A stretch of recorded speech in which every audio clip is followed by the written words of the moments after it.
What's up, gamers? Russ Lyman here, and it is no surprise that I am a big Metroid fan. Grew up playing the original game on the NES and thought it was great, and ever since then I collected everything Metroid. Russ, what you doing? Russ, what you doing? Russ, what you doing? Let's find out!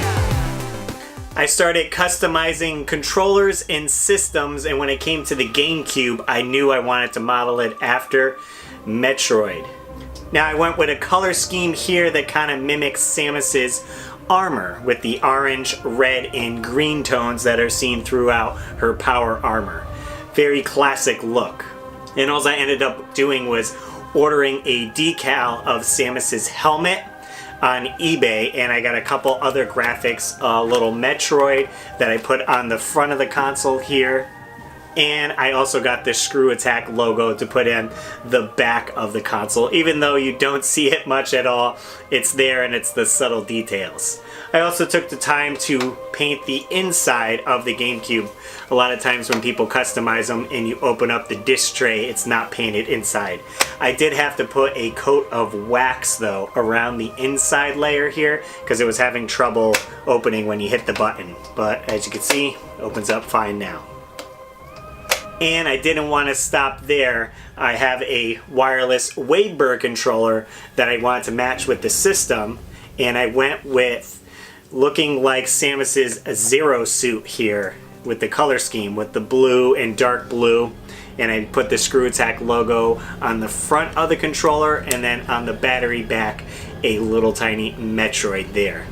And I think it looks pretty awesome. It's a nice combo there. I didn't want to do it matching it exactly to the color to have both things orange. This way they stand out a little bit more because we do see Samus in her Zero suit in Smash Brothers, and if you play Metroid Zero Mission, she's in that for a little bit as well.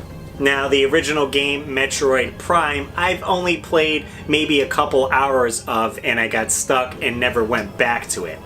I do have the second one on GameCube and Wii, and I just recently picked up the trilogy on the Wii, so I think I'm going to dive back in and try it out and see if I can get a little bit farther.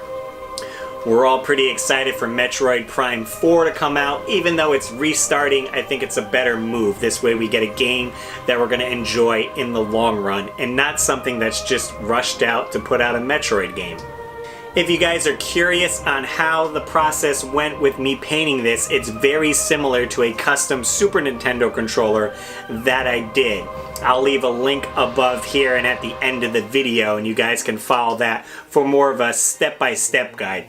This is more me showcasing one of the custom items that I have in my collection. Let me know in the comments down below what one of your favorite Metroid games are. As you've seen in one of my top 3 Tuesdays, one of my favorite Metroid games was definitely Zero Mission. It's a remake of the first one, but they added a map system and a lot of elements that were in Metroid Fusion, making it an awesome hybrid. Well gamers, that's all for today. I'm Russ Lyman, and keep your world fun bit by bit. I'll see you next video. And I want to give a super shout out to all my Patreon supporters: Joey Ellis, George Sandoval, Joseph Riviera, Nintendo, Joe Sheevy, David Apuzzo, Maynard, Dr. Pest, Brian Culpepper, TechWizX, Matthew Hannigan, and everyone on my Patreon page. Link below if you want to join. And I'll see you later.